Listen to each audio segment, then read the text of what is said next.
로마서 3장을 보겠습니다. 3장 1절에서 9절.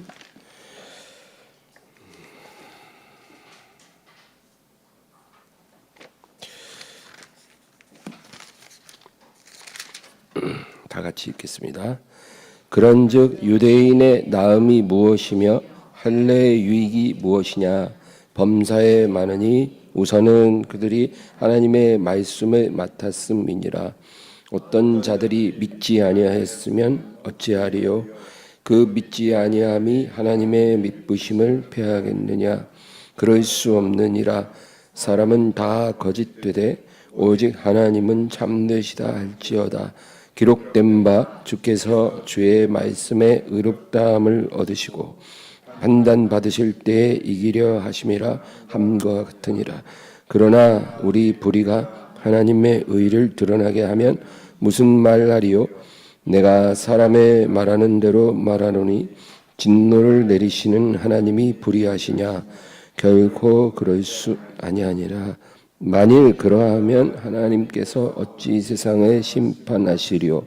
그러나 나의 거짓말로 하나님의 참되심이 더 풍성하여 그 영광이 되었다면 어찌 내가 죄인처럼 심판을 받으리요? 또 그러면 선을 이루기 위하여 악을 행하자 하지 않겠느냐? 어떤 이들이 이렇게 비방하여 우리가 이런 말을 한다고 하니 그들은 정죄받는 것이 마땅하니라. 그러면 어떠하냐? 우리는 나으냐? 결코 아니라. 유대인이나 헬라인이나 다 죄 아래 있다고 우리가 이미 선언하였느니라. 아멘. 오늘 세상의 처방, 하나님의 처방, 이런 제목으로 말씀을 나누겠습니다. 이 교회사라 그러면 2000년을 말합니다.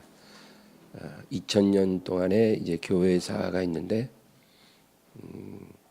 그 가운데서 이제 초대교회라고 할 수 있는 그 시간은 AD 30년에서 AD 100년 사이를 의미합니다. 그 기간을 초대교회라고 말하는데, 그러니까 오순절날 다락방에서 기도하던 120명에게 성령이 임했잖아요. 이제 그것이 교회의 탄생입니다. 그게 AD 30년이죠. 그리고 그때부터 시작해서 이제 예수님의 사도들이 다 순교하고 이제 마지막으로 이제 사도 요한이 이제 그 거의 100세가 가까운 나이에 이제 자연사를 합니다. 그때까지를 초대교회라고 우리가 말을 합니다. 그래서 최초의 교회는 예루살렘 교회죠. 거기에는 대부분이 유대인 신자들입니다. 이방인들은 거의 없죠. 그리고 나서 이제 이후에 이제 안디옥 교회가 세워지고 뭐 많은 교회들, 고린도 교회라든지 갈라디아 교회라든지 에베소 교회라든지 그리고 로마 교회, 이런 많은 이방인 교회들이 세워졌죠. 그래서 이런 교회들은 유대인 성도들과 이방인 성도들이 함께 어우러져 가는 그런 교회들입니다. 그럼에도 불구하고 유대인 성도들이 그 교회에서 이제 주도적인 역할을 할 수밖에 없었어요. 초대교회 시대에는. 유대인들이 아무래도 우선입니다. 뭐랄까, 예수님도 유대인이었죠. 12사도들도 다 유대인이죠. 또 이방인 교회를 개척한 그 바울 사도도 유대인. 그러니까 유대인들이 아무래도 우선이 될 수밖에 없죠. 그리고 이방인 성도들이 이제 그 계속 유입해서 교회 안에 들어오다 보니까 그 교회 안에 그 초대교회 시대에 어떤 문제가 하나 나타났다는 거죠. 그 교회에 있는 유대인 신자들이 뭐라고 말하는 사람들이 있냐면은 예수님만 믿는 걸로는 부족하다. 예수님도 믿어야 되지만 할례도 받고 그리고 율법도 지켜야 한다는 거예요. 유대인들이 다 그렇게 하듯이 이방인들도 교회에 들어왔으면 그렇게 해야 한다. 그 얘기죠. 그러니까 지금 우리는 그게 이해가 잘 안 되지만 초대교회 시대에는 그랬다는 거예요. 이런 상황에서 바울은 담대하게 외칩니다. 우리가 율법으로 구원받았냐? 아니면 복음을 듣고 믿음으로 구원을 받았냐? 그렇게 묻는 거예요. 너희가 성령을 받은 것이 율법을 지킴으로 받았냐? 아니면 복음을 듣고 믿어서 성령을 받았냐? 그렇게 묻습니다. 갈라디아서 3장 1절 2절 한번 보겠습니다. 어리석도다 갈라디아 사람들아, 예수 그리스도께서 십자가에 못 박이신 것이 너희 눈앞에 밝히 보이거늘 누가 너희를 꾀더냐? 내가 너희에게서 다만 이것을 알려 하노니 너희가 성령을 받은 것이 율법의 행위로냐 혹은 듣고 믿음으로냐. 그러니까 성령을 받았다는 건 뭐예요? 이 사람이 거듭났고 하나님의 자녀가 되었다는 거예요. 그거를 하나님이 인을 쳐주시는 거예요. 그래서 성령을 받는 거죠. 근데 너희가 이렇게 성령을 받고 영생을 얻은 것이 너희가 율법을 지켜서 그렇게 된 거냐? 아니면 복음을 듣고 믿어서 받은 거냐? 그렇게 묻는 겁니다. 율법을 지키는 것이 구원의 조건이 될 수 없다라는 거예요. 이건 아주 분명한 겁니다. 예, 우리가 구원을 받는 것은 복음을 듣고 믿어서 받는 거죠. 다른 조건이 없어요. 그러나 이제 그렇게 구원을 받았기 때문에 하나님의 뜻을 즐거이 순종해야죠. 그래서 우리가 이제 율법도 지켜야 한다는 거죠. 이제 바울이 이제 그 얘기를 하는데 이 말을 오해하는 사람들이 또 나오는 거예요. 그래서 바울이 교회를 다니면서 너희가 율법을 더 이상 지키지 않아도 된다라고 그렇게 말했다는 거죠. 이런 거짓 소문을 퍼뜨리는 거예요, 사람들이. 그래서 이런 상황에 바울이 많은 오해를 받게 된 거예요, 교회에서. 그래서 자기에 대해 잘못된 소문을 들었을 수 있는 그 로마의 교인들에게 바울이 이제 편지로서 이제 이야기를 하는 거죠. 그래서 오늘 로마서 3장 1절 2절 읽겠습니다. 그런즉 유대인의 나음이 무엇이며 할례의 유익이 무엇이냐? 범사의 많으니 우선은 그들이 하나님의 말씀을 맡았음이니라. 바울은 절대로 유대인을 무시하거나 할례를 멸시하지 않았습니다. 그런 말을 한 적이 없어요. 바울이 한 말은 뭐냐면 표면적 유대인이 아니고 이면적 유대인, 다시 말해서 하나님을 경외하는 유대인이 참 유대인이라는 거예요. 그러니까 유대인을 무시하자는 게 아니라 너희가 표면적으로 혈통적으로 유대인이라고 자랑하지 말고 진짜 참 유대인은 하나님을 경외하는 유대인이 참 유대인이다. 그리고 너희가 육신의 할례를 자랑할 게 아니라 너희 마음의 할례를 받아야만 그것이 하나님이 원하는 진정한 할례다. 이제 그 얘기를 로마서 2장에서 했잖아요. 그러니까 내가 유대인을 무시하거나 할례가 필요 없다고 말하는 게 아니라 참 유대인, 참 할례가 무엇인가를 너희에게 말한 것이다. 그러므로 너희가 유대인으로 태어난 것도 귀한 거고 또 난지 8일 만에 할례를 받은 것 다 귀한데 그것에 만족하고 머무르지 말고 정말 하나님이 원하시고 기뻐하시는 온전하신 뜻이 무엇인지 분별해서 참 유대인이 되고 참 할례자가 되라. 이제 그 얘기를 하는 거죠. 그리고 특별히 너희가 하나님의 말씀을 맡았다는 그 사실, 그것을 잊어서는 안 된다. 하나님이 하나님의 말씀을 어느 민족에게 주셨어요? 유대 민족에게 주셨잖아요. 세상의 그 수천 개의 민족 중에 유대 민족에게 말씀을 맡기신 거예요. 그래서 그 하나님이 유대인 민족에게 말씀을 맡기신 그 이유가 뭘까? 첫째는 너희가 이 말씀을 듣고 믿으라는 거죠. 그 다음엔 두 번째는 그것을 전하라는 거예요. 너희만 믿고 구원받고 끝나는 게 아니라 내 말씀을 너희가 전해라. 땅끝까지, 끝날까지 전해서 내가 너희를 이방의 빛으로 삼아 땅끝까지 진리를 전하는 도구로 삼으리라. 그거거든요. 근데 유대인들은 이 두 가지를 다 하지 않았어요. 하나님 말씀을 믿지도 않았고 지키지도 않았고 그리고 그것을 전하지도 않았어요. 그냥 모세와 선지자들을 통해서 내가 말씀을 받았다라는 그 사실 자체로 만족하고 거기서 머문 거죠. 그러니까 말씀을 듣기만 하고 행하지 않는 거는 자기를 속이는 거라고 그랬잖아요. 그러니까 말씀을 들었다고 해서 내가 말씀을 가진 게 아니에요. 말씀을 많이 알아도 말씀을 믿지 않을 수 있어요. 말씀대로 살지 않으면 그게 믿지 않는다는 증거예요. 그러니까 말씀을 알아도 말씀대로 살지 않고 순종하지 않고 지키지 않고 믿지 않으면 아무 소용이 없다는 거예요. 근데 유대인들은 그냥 말씀을 가진 걸로 만족했다는 거예요. 이제 3절 4절 보겠습니다. 어떤 자들이 믿지 아니하였으면 어찌하리요? 그 믿지 아니함이 하나님의 믿부심을 패하겠느냐? 그럴 수 없느니라. 사람은 다 거짓되되 오직 하나님은 참되시다 할지어다. 기록된 바 주께서 주의 말씀에 의롭다함을 얻으시고 판단 받으실 때에 이기려 하심이라 함과 같으니라. 어떤 자들이 믿지 아니하였으면 어찌하리요? 이렇게 말하거든요.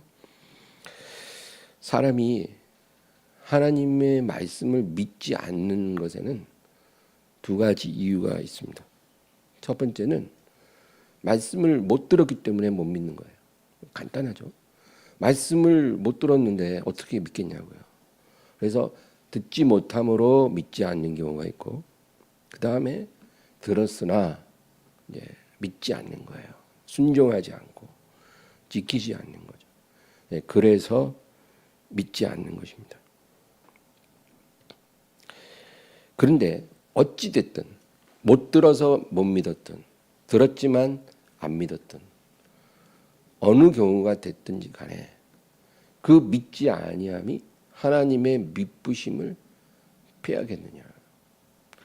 믿부시다는 것은 신실하다 이런 뜻이잖아요.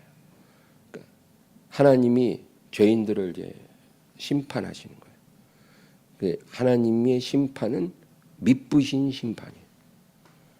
불공평하지도 않고 편협되지도 않고 오류도 없어요. 하나님의 심판은 믿부신 심판이에요.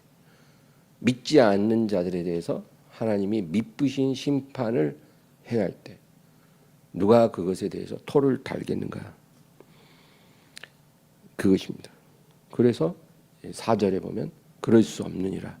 사람은 다 거짓되되 오직 하나님은 참되시다 할지어다. 그러니까 사람은 다 거짓되다. 누가 됐든 인간의 마음은 거짓되고 악하고 간교합니다. 그런데 오직 하나님은 참되시다는 거예요. 그래서 참되시고 믿부신 하나님이 인생들에게 행하는 모든 심판은 패할 수 없고 토달 수 없다는 거예요. 거기에는 불의함이 없습니다. 그 얘기. 그러니까 우리가 천국에 가면 천국에 올 자격이 없는 것 같은 사람들이 많이 있을 거예요. 다들 그렇게 말할 거예요. 서로 보면서 우리 같은 사람들이 어떻게 여기 왔을까? 너무 과분하다. 우린 여기 있을 수 없는 너무나 죄 많은 사람들인데 우리가 어떻게 여기 왔을까? 이런 사람들이 천국에 많을 거예요. 그러나 지옥에는 억울하게 지옥에 떨어진 사람은 한 명도 없어요. 하나님은 실수가 없다는 거죠. 억울하게 지옥에 온 사람은 없다. 그겁니다. 누구도 이 하나님의 믿부시고 참되신 그 심판 앞에서 자기의 무고함과 억울함을 항변할 수 없다. 그 얘기예요. 억울한 사람 없다는 거예요. 기록된 바 주께서 주의 말씀에 의롭다함을 얻으시고 판단 받으실 때 이기려 하심과 같으니라. 이 여러분 욥기를 보면은 그 주제를 욥기가 다루고 있어요. 욥기의 주제는 뭐냐면 이 세상에 어떤 의인이라도 하나님의 징계와 심판을 당할 때 하나님과 논쟁할 수 없다. 그거예요. 예, 여러분 욥 같은 의인이 없다라고 성경이 증언하고 있어요. 이 세상에 땅 위에 욥과 같은 사람이 없다. 이걸 누가 얘기하냐면 하나님이 말씀하세요. 너희가 내 종 욥을 유의하여 보았느냐? 저와 같은 자가 순전한 자가 없다. 하나님이 그렇게 인정하신 사람이 욥이에요. 그러니까 모두가 다 하나님의 심판 아래 있다 해도 이 욥 같은 사람은 그것과 상관이 없는 사람인 거죠. 근데 그 욥에게 아무 이유 없는, 그것도 그냥 지나가는 고난이 아니라 막대한 삶의 모든 것을 그냥 송두리째 날려버리는 그런 고난이 온 거죠. 근데 욥기가 말한 건 이러한 하나님의 심판이 어떤 사람에게 임했을 때 그 누구도, 심지어는 욥과 같은 사람이라도 하나님과 논쟁할 수 없다라고 성경이 선언하고 있는 거예요. 욥기를 보면 이 욥이 억울해서 죽으려 그래요. 진짜. 그렇잖아요. 미치고 환장하는 거예요. 자기가 뭘 잘못을 했어야 벌이라도 달게 받죠. 정말 양심에 거리끼는 거 하나 없이 그렇게 사는 것도 힘든 일이거든요. 그렇게 하나님을 경외한 사람이에요. 근데 어떻게 자기에게 하나님이 이렇게 하실 수가 있는 거예요? 욥은요, 지금 온몸에 종양이 생겨서 너무 가려워갖고 막 깨진 기왓장으로 몸을 막 긁으면서 그냥 겨우겨우 하루하루를 살아내고 있는 사람. 근데 그 가려움의 고통보다도 그 마음의 그 억울함과 원통함이 너무 더 고통스러운 거예요. 그래서 욥을 위로하러 친구들이 왔을 때 욥이 계속 하는 말이 뭐냐면 나 지금 당장 죽어도 상관없어. 그런데 내가 죽으면 내가 하나님 앞에 가서 진짜 나의 이 원통함, 이 억울함을 내가 하나님 앞에 하소연하고 도대체 왜 나를 그렇게 대하셨는지, 왜 내게 이런 일이 일어났는지 내가 한번 따져야 하겠다. 그 얘기를 하는 거예요. 정말 욥기를 읽어보면 욥의 마음이 10분 이해가 가요. 그런데 진짜 욥이 죽어서 하나님 앞에 간 게 아니라 이제 살아있는데 어느 날 폭풍우 치는 어느 날 밤에 하나님이 욥을 찾아오신 거예요. 불러도 대답 없는 그분이 부르지도 않는데 갑자기 찾아오셔서 욥에게 말씀합니다. 너는 내 앞에 대장부처럼 서서 내가 묻는 말에 대답하라. 여러분, 욥은 살아있을 때 이런 일이 있었지만 우리가 죽으면요, 우리 다 이 상황에 처할 거예요. 너는 내 앞에 서서 내가 묻는 말에 대답하라. 그래서 하나님이 욥에게 하시는 말씀이 욥기 38, 39장에 쭉 나오는 거예요. 하나님이 욥에게 얘기하시는 거예요. 그렇게 불러도 대답 없고 물어도 답변 없으신 하나님이 이제 때가 되니까 아주 그냥 길게 말씀하시고, 그러니까 이제 욥이 욥기 40장 1절에서 8절에 대답합니다. 한번 보겠습니다. 여호와께서 또 욥에게 일러 말씀하시되 트집 잡는 자가 전능자와 다투겠느냐? 하나님을 탓하는 자는 대답할지니라. 욥이 여호와께 대답하여 이르되 보소서 나는 비쳐나오니 무엇이라 주께 대답하리까? 손으로 내 입을 가릴 뿐이로소이다. 내가 한 번 말하였사온즉 다시는 더 대답하지 아니하겠나이다. 그때 여호와께서 폭풍이 가운데서 욥에게 일러 말씀하시되 너는 대장부처럼 허리를 묶고 내가 내게 묻겠으니 내게 대답할지니라. 네가 내 공의를 부인하려느냐? 내 의를 세우려고 나를 악하다 하겠느냐? 그렇게 억울하다, 원통하다, 하나님 앞에 서운하다, 섭섭하다 있잖아요. 하나님 앞에 내가 서면 할 말 너무 많다는 거예요. 근데 막상 하나님 앞에 딱 서니까 하나님을 트집 잡는 자는 대답하라니까 내가 뭐라고 말하겠습니까? 손으로 내 입을 가릴 뿐입니다. 이렇게 되는 거예요. 여러분, 피조물이 창조주 앞에 서면요 할 말이 없어요. 우리가 하나님을 너무 모르니까 이렇게 철부지같이 때를 쓰는 거지, 막상 하나님 앞에 서게 되면 누구도 억울한 사람이 없어요. 욥도 하나님 앞에 섰을 때는 억울함도 원통함도 없었어요. 이 8절이 중요합니다. 하나님이 욥에게 뭐라 그래요? 네가 내 공의를 부인하려느냐, 네 의를 세우려고 나를 악하다 하겠느냐. 그러니까 지금 네가 억울하다고 하는 거는 나의 공의를 부정하는 거야. 너의 의를 세우겠다고 지금 나를 심판하는 나를 악하다고 하는 거야. 그러니까 우리가 원망해서는 안 되는 게 그건 거야. 아무리 이해할 수 없는 고난이 와서 억울하고 원통하고 정말 하나님께 서운하고 이래도요, 우리가 그런 말을 하면 안 된다는 거죠. 왜? 그게 바로 하나님의 공의를 부인하고 내 의를 세우려고 하나님을 악하다고 하는 거예요. 욥이 그랬어요. 욥도 그래서는 안 되는 거죠. 하물며 우리 같은 사람이 그러면 안 된다는 거죠. 그래서 우리 4절 다시 보겠습니다. 그럴 수 없느니라 사람은 다 거짓되되 오직 하나님은 참되시다 할지어다. 기록된 바 주께서 주의 말씀에 의롭다함을 얻으시고 판단 받으실 때 이기려 하심이라 함과 같으니라. 주께서 주의 말씀에 의롭다함을 얻으시고 판단 받으실 때 이기려 하심이라. 이거는 시편 51편 4절을 인용한 거예요. 다윗의 시를 인용한 건데, 이게 무슨 말이냐면 주께서 주의 말씀에 의롭다함을 얻으신다. 그러니까 하나님은 자기 말씀으로 스스로 의롭다함을 받으신다, 그 뜻이에요. 자기 말씀으로 스스로 의로움을 얻으신 분이에요.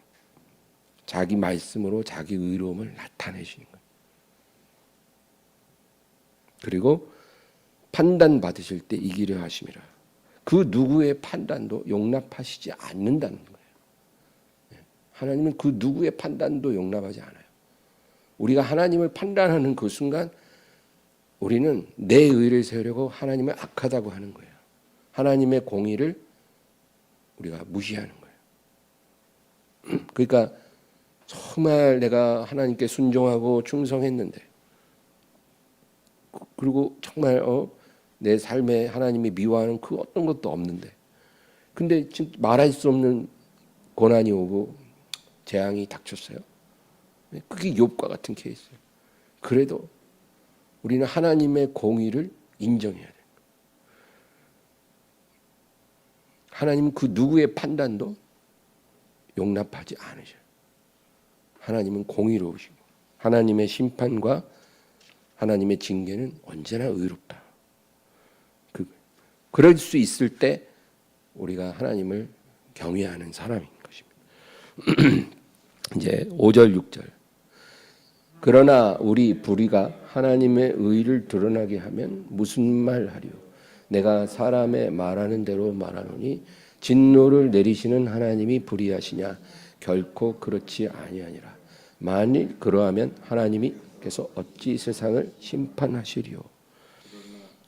그러니까 우리 불의가 하나님의 의를 드러나게 하면 무슨 말하리요? 여러분, 하나님의 의가 무엇일까요? 우리 불의가 하나님의 의를 드러냈다 그랬잖아요. 그 하나님의 의가 뭐예요? 예수예요. 예수, 하나님의 공의예요. 예수님이 하나님의 공의, 하나님의 의로움이에요. 만약에 우리가 불의하지 않았다면 하나님의 아들 예수가 이 세상에 육신으로 오실 이유가 없죠. 그렇잖아요. 우리가 불의하지 않고 세상이 죄악에 무너지지 않았다면 하나님의 아들 예수가 육신을 입고 이 세상에 오실 필요도 없고 또 그가 십자가에서 죄 없이 죽으실 이유도 없는 거예요. 그러니까 예수님이 이 세상에 오셔서 십자가에 죽으신 것이 우리의 불의를 드러나게 한 거예요. 하나님의 의를 드러나게 한 거예요. 하나님은 십자가에 못 박히신 예수를 통해 하나님의 의를 나타내시고 또 반대로 우리의 불의를 드러내신 거예요. 그러니까 우리가 십자가에 못 박힌 예수를 볼 때 우리가 불의하다는 것을 인정해야 되는 거예요. 우리가 불의하지 않았으면 예수님이 거기에 못 박히실 아무 이유가 없기 때문에. 그래서 지금 바울이 반문하는 거예요.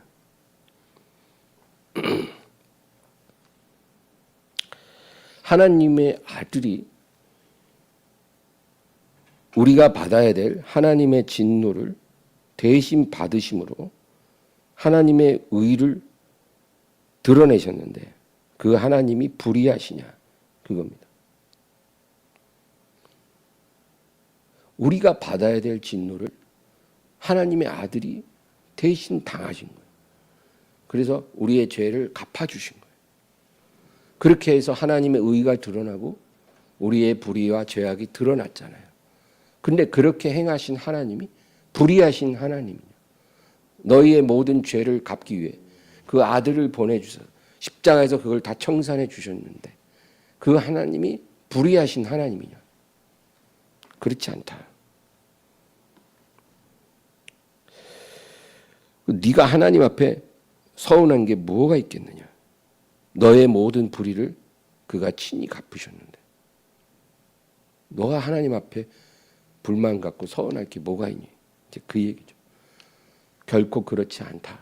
만일 그러하면 하나님이 어찌 세상을 심판하시려. 하나님의 심판은 언제나 의롭고 합당하다는 거예요.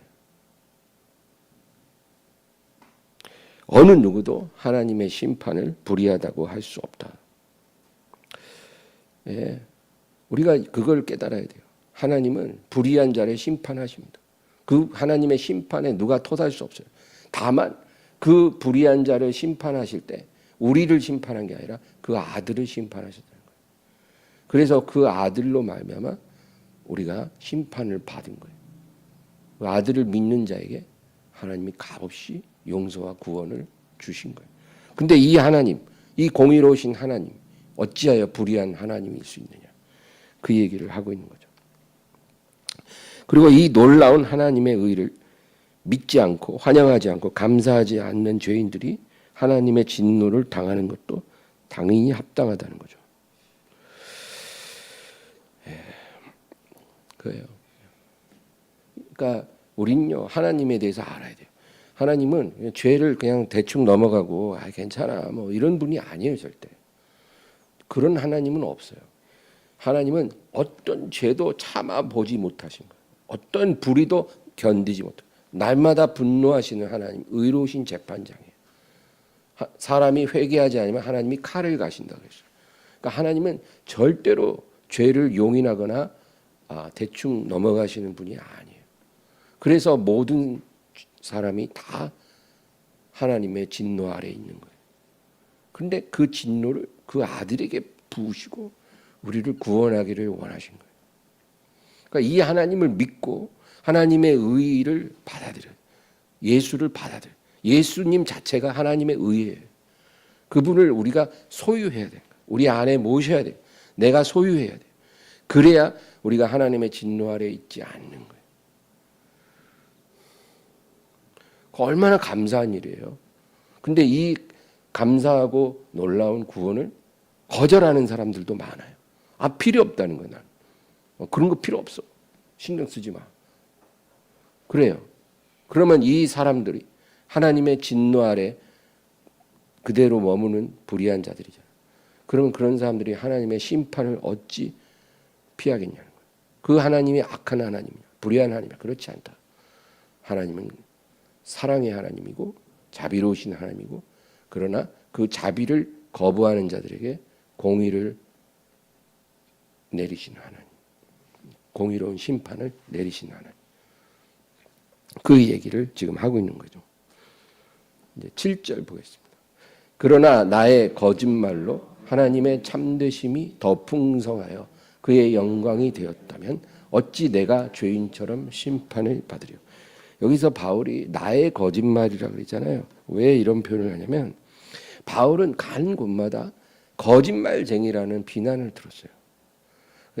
저 말쟁이, 저 거짓말쟁이가 오늘 또 우리에게 무슨 거짓말 하나 들어보자 이래요. 어디 가나 바울에게 따라다니는 말이 저 말쟁이, 저 거짓말쟁이가 또 무슨 말로 우리를 현혹하나 이런 식이에요. 그래서 여기서 그 나의 거짓말이라고 하는 거는 그거를 반어적으로 얘기한 거예요. 너희가 맨날 내가 거짓말쟁이라고 하고 내가 거짓말한다 그러는데 너희가 말하는 그 거짓말은 내가 전하는 복음이라는 거죠. 내가 복음을 부끄러워하지 않으니. 이 복음을 너희가 거짓말이라고 하는데 그래 그러면 이 나의 거짓말 내가 전하는 복음으로 하나님의 참되심이 더 풍성하고 그의 영광이 되었으면 어찌 내가 죄인처럼 심판을 받겠느냐. 네, 그 얘기입니다. 8절 읽겠습니다. 또는 그러면 선을 이루기 위하여 악을 행하자 하지 않겠느냐? 어떤 이들이 이렇게 비방하여 우리가 이런 말을 한다고 하니 그들은 정죄받는 것이 마땅하니라. 이 바울을 비난하는 사람들이 뭐라 그러냐면 이 바울이 곳곳에 다니면서 하나님의 구원을 받은 사람은 율법을 지킬 필요가 없다. 그렇게 가르친다. 하나님의 구원을 받았으니까 믿음으로 구원 받았으니까 이 율법은 이제 의미가 없고 이제 지킬 필요도 없다. 오히려 죄가 많을수록 더 좋다. 왜? 뭐 죄가 많으면 은혜도 더하니까 하나님의 구원도 더 크게 나타나니까 죄가 많은 것도 괜찮다. 뭐 이런 식으로 가르친다는 거예요. 우리가 이런 말을 한다고 하는데 그들은 정죄받는 것이 마땅하다. 근데 바울은요, 우리가 하나님의 의를 얻기 위해서 또는 얻었기 때문에 율법을 폐하여야 한다고 말한 적이 없고 오히려 반대로 절대로 율법을 폐해서는 안 된다고 그렇게 여러 번 말을 했죠. 그러니까 우리가 하나님의 의, 예수님을 우리가 받았잖아요. 그래서 정말 아무 값 없이 용서받고 구원을 받았잖아요. 그러면 율법이 필요 없는 게 아니라 오히려 그렇게 너무나 큰 은혜로 구원을 받았기 때문에 하나님을 사랑하는 마음으로 율법을 더 잘 지켜야 한다는 거죠. 내가 그렇게 가르치는데 왜 너희들은 내가 반대로 말한다고 그렇게 우리를 비방하냐. 너희들은 정죄받는 것이 마땅하다. 로마서 3장 31절 밑에 보겠습니다.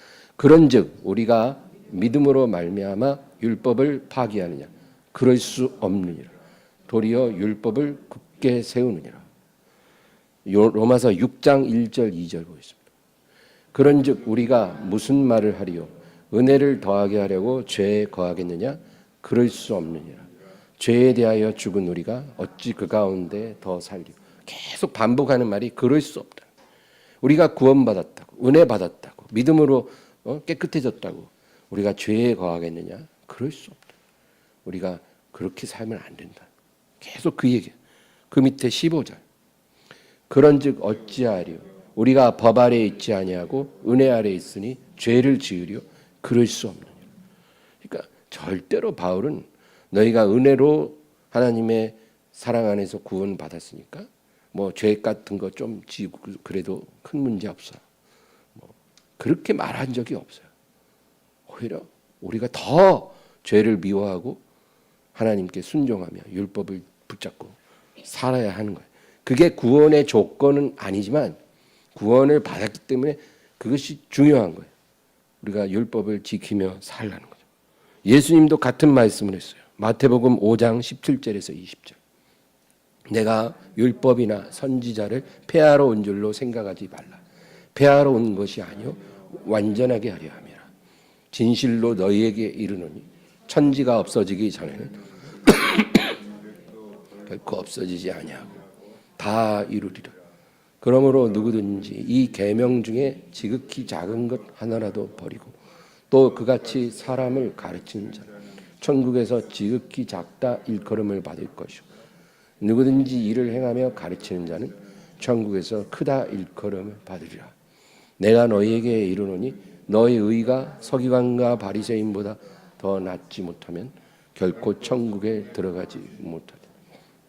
여기서 20절에서 말하는 너희 의라는 건 믿음으로 말미암는 하나님의 의를 말하는 게 아니에요. 율법의 의를 말하는 거예요. 너희가 구원받을 때는 하나님의 의가 필요하지만 너희가 가진 율법의 의가 그 외식하는 위선적인 바리새인이나 서기관보다 낫지 못하면, 그러니까 그만큼 너희가 율법을 무시하며 그렇게 방탕한 삶을 살고 있다면 너희는 결코 천국에 들어가지 못할 거야. 이게 예수님의 경고예요. 그러니까 우리가 아무리 믿음으로 구원을 받았어도 하나님의 율법을 무시하는 삶을 살면 우리의 믿음이 무의미해지는 거예요. 하나님이 그 믿음을 인정을 안 해주신다는 거예요. 무서운 거예요. 우리가 진정으로 구원받을 믿음을 가지고 하나님의 의를 소유한 자라면 그 증거가 순종입니다. 순종. 거룩한 삶이에요. 완전해지라는 말이 아니라 날마다 거룩함을 향해 나아가야 돼요. 그게 없다면 너희 믿음은 죽은 믿음이다. 행함이 없는 믿음은 죽은 믿음. 너희가 살았다는 이름은 가졌으나 죽은 자로다. 그런 사람이 어떻게 구원에 이르겠냐고요. 못 받는 거죠. 여러분, 하나님이 죄라고 하신 것은 그냥 영원히 죄인 거예요. 하나님이 옛날에는 이걸 죄라고 했는데 오늘날에는 아니야. 이렇게 말하는 사람은 그건 완전 거짓말이에요. 하나님이 예전에 죄라고 한 건 지금도 앞으로도 영원히 죄인 거예요. 하나님이 예전에 지키라고 했다면 그건 지금도 지켜야만 하는 거예요. 시대가 변한다고 율법의 기준이 변하지 않습니다. 시대가 달라졌다고 그 율법이 폐해지는 것이 없어요. 하늘과 땅이 없어지기 전에는 율법의 1.1획도 땅에 떨어지지 않아요. 그게 하나님의 말씀이에요. 그런데 이 율법의 의로는 자기 스스로 구원에 이를 자가 없기 때문에 하나님의 의 되신 예수 그리스도를 우리에게 주신 거예요. 로마서 3장 20절에서 22절. 그러므로 율법의 행위로 그의 앞에 의롭다 하심을 얻을 육체가 없나니 율법으로는 죄를 깨달음이니라. 이제는 율법에 하나님의 한 의가 나타났으니 율법과 선지자들에게 증거를 받은 것이라. 곧 예수 그리스도를 믿음으로 말미암아 모든 믿는 자에게 미치는 하나님의 의니 차별이 없느니. 이 하나님의 의는 유대인이든 이방인이든 차별이 없어요. 그래서 이 율법의 의로 구원 못 받잖아요. 모든 사람이. 그래서 하나님의 한 의가 나타났고 율법과 선지자들에게 증거를 받았다. 그러니까 이게 무슨 말이냐면 구약 성경은요.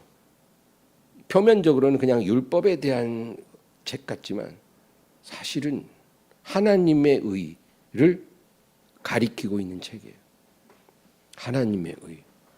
뭐 번제, 속죄제, 속건제, 화목제 모든 제사들이 보세요. 피가 있어야 되잖아요. 피. 그 피가 있어야 한다는 건 뭐예요? 하나님의 의를 통해서 구원받는 것을 예표하는 거죠. 그래서 구약 성경 전체가 율법의 의를 말하는 것 같아도 사실은 하나님의 의를 말하고 있는 책이에요.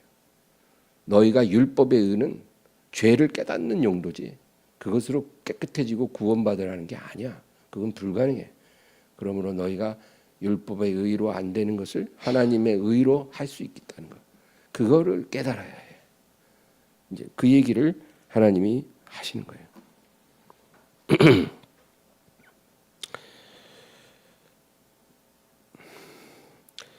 근데 예나 지금이나 율법을 폐하고 이제 은혜의 시대가 왔으니까 율법을 폐하고 율법을 뭐 지키지 않아도 큰 문제 없다. 이렇게 말하는 이단은 옛날에도 있었고 지금도 많아요. 안 돼요. 그거는 하나님이 말씀이 아니에요. 구원 받았기 때문에 그냥 적당히 살아도 큰 문제 없어. 이렇게 말하는 게 이단이에요, 이단. 그렇게 말하면 사람들은 좋아하겠죠. 아유 뭐 술 좀 마시고 그냥 적당히 세상에서 이렇게 살아도 구원은 괜찮아, 문제 없어. 이렇게 말하잖아요. 물론 그 한두 번이 사람의 구원을 삭제시키는 건 아니죠. 그러나 그렇게 죄를 사랑하고 죄와 타협하고 세상과 버타고 사는 인생은 구원 못 받습니다. 그게 성경의 증거예요. 그래서 카톨릭에 가지 말라고 하는 거예요. 카톨릭이 그런 가르침을 주거든요. 카톨릭은 고해성사 잘하고 성체성사 잘하면 구원은 확실하다는 거예요. 세상에서 너희가 어떻게 살든지 그건 중요하지 않아. 너희가 주일마다 미사 잘 드리고 사제가 입에다 넣어주는 거 꼭꼭 받아 먹고 그리고 때 되면 고해성사 한 번씩 하고 그러면 돼. 문제 없어. 그리고 너희가 하고 싶은 대로 하고 살아. 그렇게 말해요. 이게 이단이에요, 여러분. 바울이 전한 복음은 그렇지 않았다는 거죠. 이제 마지막으로 9절 보겠습니다. 그러면 어떠하냐? 우리는 나으냐? 결코 아니라. 유대인이나 헬라인이나 다 죄 아래 있다고 우리가 이미 선언하였느니라. 이미 복음을 믿고 전하는 우리나 아직 복음을 믿지 않는 모든 사람, 유대인이든 헬라인이든 다 죄 아래 있다고 우리가 선언했다는 거예요.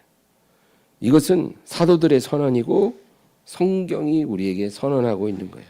하나님의 선언이에요. 예수 그리스도의 십자가가 그것을 우리에게 선언하고 있어요.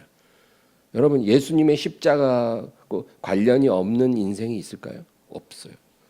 이 지구상에 태어난 모든 인류는 예수님의 십자가와 관련이 있어요. 그건 뭐예요? 모든 사람이 다 죄 아래 있다고 선언하고 있는 거예요. 그 십자가가. 너희에게는 이 십자가 밑에 나와서 하나님의 의를 가지지 않고는 너희는 구원받을 길이 없어. 그거예요. 그것이 복음입니다. 유대인이든 이방인이든 누구든 자기가 죄 아래 있다는 것을 얼마나 깊이 깨닫는가가 은혜의 열쇠가 됩니다. 이게 진짜 중요해요. 우리가 은혜를 원하잖아요. 은혜를 어떻게 받습니까? 은혜의 열쇠가 뭐냐? 내가 죄 아래 있다는 것을 깊이 깨닫는 것. 그게 은혜의 열쇠예요. 이 열쇠를 통해 우리가 변화의 문을 열고 또 구원의 문도 열고 또 회복의 문도 열고 치유의 문도 열고 축복의 문도 여는 거예요. 이 열쇠 하나로 다 여는 거예요. 이 열쇠가 뭐예요? 내가 죄 아래 있다는 사실을 깊이 깨닫는 거. 그거예요. 거기서 모든 하나님의 은혜와 축복이 시작이 되는 거예요. 자기가 죄 아래에 처한 존재라는 것을 마음 깊이 깨닫지 못하고 머리로만 이해하는 사람들도 많죠. 그냥 교회만 왔다 갔다 하는 사람들이에요. 모태신앙인 그런 사람들이에요. 이런 사람들은 절대로 거듭난 것이 아닙니다. 내가 머리로 죄인이라고 이해한다고 해서 내가 거듭났고 구원받은 게 아니에요. 이런 사람은 그 머리로 알고 있는 게 마음에서 깊이 깨닫는 역사가 반드시 일어나요. 그렇게 해주시는 역사가 성령의 역사겠지만 그렇게 해야 거듭나는 구원도 받고 또 축복도 받고 영적 성장도 일어나는 것입니다. 교회를 그렇게 다녀도 성령을 못 받는 사람들이 있죠. 그 왜 못 받는 줄 아세요? 이 열쇠가 없어서 못 받는 거예요. 내가 죄 아래 있다는 게 정말 마음에 깨달아지면 사람이 어떻게 되냐면 우리가 어찌할꼬 이래요. 이게 그 반응이에요. 베드로가 설교했잖아요. 오순절에. 그러니까 그 많은 사람들이 우리가 어찌할꼬 부르짖었잖아요. 이게 내가 죄 아래 있다는 게 깨닫는 사람의 반응이에요. 그러면 구원을 받죠. 요나가 니느웨에 가서 전도했을 때 모든 니느웨 사람들이 우리가 어찌할꼬 했어요. 그래서 그 성이 구원받은 거예요. 그러니까 내가 죄 아래에 있다는 걸 깨달으면 그냥 가만히 있을 수가 없는 거예요. 하나님께 부르짖을 수밖에 없어요. 하나님 어찌합니까? 이 죄인이 어떻게 구원을 받을 수 있습니까? 내가 이 죄를 씻고 새로워질 수 있는 길이 어디 있습니까? 나를 도와주소서. 나는 죄인입니다. 이렇게 부르짖죠. 그러면 구원이 임하는 거예요. 근데 교회를 그렇게 오래 다녀도 이게 머리에만 머물면 절대 그런 반응이 안 나와요. 그러면 그거는 거듭나지 않은 거예요. 그래서 성령을 못 받는 거예요. 그런 사람들이. 그렇게 구해도. 성령은 구원의 증거로 주시는 거잖아요. 정말 진실되게 회개하고 예수님을 믿은 자는 성령을 받을 수밖에 없어요. 세상은 절대로 우리가 죄인이라고 말해주지 않습니다. 왜 그럴까요? 세상은 그런 말을 안 해줘요. 절대로. 우리가 죄인이라고 말해주면 우리를 구원의 문 앞에 세우는 거가 되기 때문에 이 세상 임금이 그렇게 할 이유가 절대 없죠. 우리를 구원의 문 앞에 세우면 안 되죠. 지옥의 문 앞에 세워야죠. 그래서 우리가 죄인이라고 말해주지 않아요. 세상은 뭐라고 말합니까? 너는 잘못한 것이 없어. 너는 그냥 조금 부족했을 뿐인데 이 사회가, 이 국가가, 너를 둘러싸고 있는 그 사람들이 너를 이 모든 고통과 불행으로 몰아넣은 거야. 너는 잘못한 게 없어. 너는 죄인이 아니야. 너는 오히려 위로받아야 될 피해자인데 마땅한 사과도 보상도 못 받았고 그래서 지금 네가 이렇게 불행한 채로 살고 있는 거야. 많이 들어본 얘기죠. 네가 만약에 지금보다 정신적으로 더 강해지고 더 지혜로워지고 너 자신을 사랑하는 법을 배우면 너는 달라지고 행복하게 될 거야. 이렇게 말해요. 여러분 얼마나 그럴듯해요. 예? 그러나 이거는 생명길이 아니에요. 이거는 거짓말이에요. 네가 좀 더 강해지고 좀 더 경험을 갖고 좀 더 지혜로워지고 좀 더 스펙을 쌓고 네가 너 자신을 사랑하는 법을 배우면 너가 더 행복해질 거야? 그렇지 않습니다. 이게 세상의 처방이에요. 그러나 거기에는 영생을 없어요. 근데 성경은 뭐라 그럽니까? 너의 모든 고통과 불행은 네가 죄 아래에 있기 때문이야. 그렇게 말하는 게 성경이에요. 절대로 세상이 말해주지 않는 진리예요. 이게. 모든 고통은 네가 뭘 억울한 일을 당하고 뭐 피해자고 그게 중요한 게 아니고 네가 죄인이기 때문이야. 네가 죄 아래에 있기 때문에 이 모든 것이 너에게 오는 거라고 성경은 말해줘요. 그러므로 네가 그걸 깨달았으면 너의 죄를 하나님 앞에 고백하고 십자가 밑에 나아가서 하나님의 의이신 예수를 너 안에 영접해드리고 네가 그분 안에 그분이 너 안에 거하는 그런 삶을 네가 산다면 너의 모든 불행은 끝날 거야. 너의 모든 슬픔은 사라질 거야. 너의 모든 저주, 너의 모든 죄 이런 것들은 그분이 다 청산해 주시기 때문에 너는 달라질 거야. 그렇게 말씀하는 겁니다.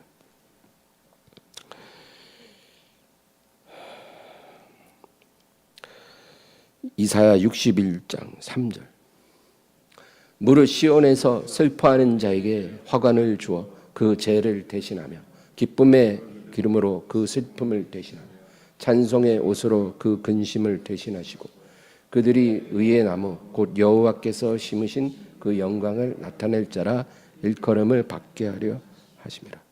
그러니까 우리가 하나님의 의이신 예수님을 우리가 받아들이면요, 우리가 죄 아래 있지 않고 더 이상 저주 아래 있지 않아요. 우리에게 있던 우리가 올라가 앉아 있던 잿더미는 사라지고 우리에게 하나님이 화관을 우리에게 씌워주고 기쁨의 기름으로 그 슬픔을 대신하고 찬송의 옷으로 그 근심을 대신해 주신다는 그런 역사가 우리에게 일어난다는 거예요. 그러므로 여러분, 복음은 우리를 고발하거나 비난하거나 정죄하는 것이 아니고요.